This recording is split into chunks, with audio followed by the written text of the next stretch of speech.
నమస్తే, welcome to yo-yo TV. రాజకీయం అంటేనే అధికారం. ఆ అధికారం చేజిక్కించుకోవడానికి ప్రతి నాయకుడు ప్రయత్నిస్తూ ఉంటాడు. ఇందుకోసం రాజకీయాల్లోకి అడుగుపెట్టే ప్రతి ఒక్కరూ చెప్పేది మాత్రం ప్రజాసేవ. ప్రజలకు ఏదో ఒక మేలు చేయడానికే తాము రాజకీయం చేస్తున్నామని అంటారు. కానీ ప్రతి ఒక్కరూ అధికారాన్ని మాత్రమే టార్గెట్ చేస్తూ ఉంటారు. అయితే అందులో కూడా ఎక్కడ ఎక్కువ అధికారం దక్కే అవకాశం ఉన్నదో అటువైపు వెంపర్లాడుతున్న పరిణామాలు ప్రస్తుతం కనిపిస్తున్నాయి.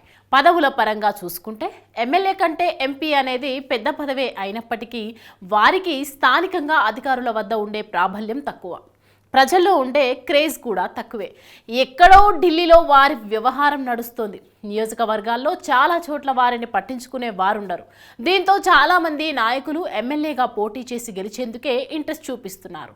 ముఖ్యంగా వైసీపీలో ఇదే జరుగుతోంది.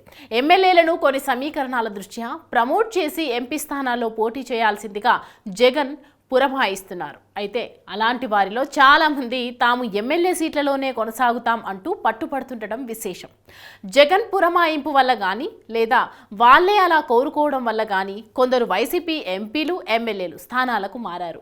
అలాంటి వారి నుంచి పెద్దగా ఎలాంటి అభ్యంతరాలు వినిపించడం లేదు. అయితే ఎమ్మెల్యేలను ఎంపీ స్థానాలకు కేటాయిస్తే వద్దంటున్నారు. ఆలూరు నుంచి కర్నూలు ఎంపీగా వెళ్ళడానికి ఇష్టపడని గుమ్మనూరు జయరాం, సత్యవేడు నుంచి తిరుపతి ఎంపీగా వెళ్ళడానికి ఇష్టపడని కోనేటి ఆదిమూలం, గంగాధర నెల్లూరు నుంచి చిత్తూరు ఎంపీగా వెళ్ళనని చెప్పిన నారాయణస్వామి ఇదే బాపతు. ఈ వ్యవహారాలను గురించి పార్టీలో తిరుగుబాటు నడుస్తున్నట్లు ప్రచారం జరుగుతోంది. అయితే ఇది వైసీపీకి ప్లస్ పాయింట్స్ కాక ఎమ్మెల్యేలు ఉండాలనుకోవడం వెనుక పార్టీ మళ్ళీ అధికారంలోకి వస్తుందనే నమ్మకమే వారిని అలా అడిగేలా చేస్తోందని చెప్పాలి.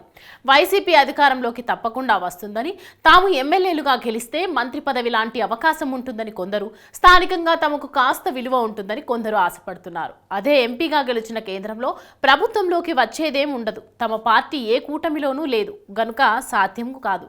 అందువల్ల దానికంటే అధికారం దక్కే వైసీపీ ఎమ్మెల్యేగా ఉండడానికే ఇష్టపడుతున్నారనే వాదన వినిపిస్తోంది. అధిక శాతం అసెంబ్లీలోనే కోరుకుంటూ ఉండడానికి ఇది కూడా ఒక కారణమని చెప్పాలి. కానీ జగన్ వేసుకున్న లెక్కల ప్రకారం స్థానం చలనం తప్పేలా కనిపించడం లేదు.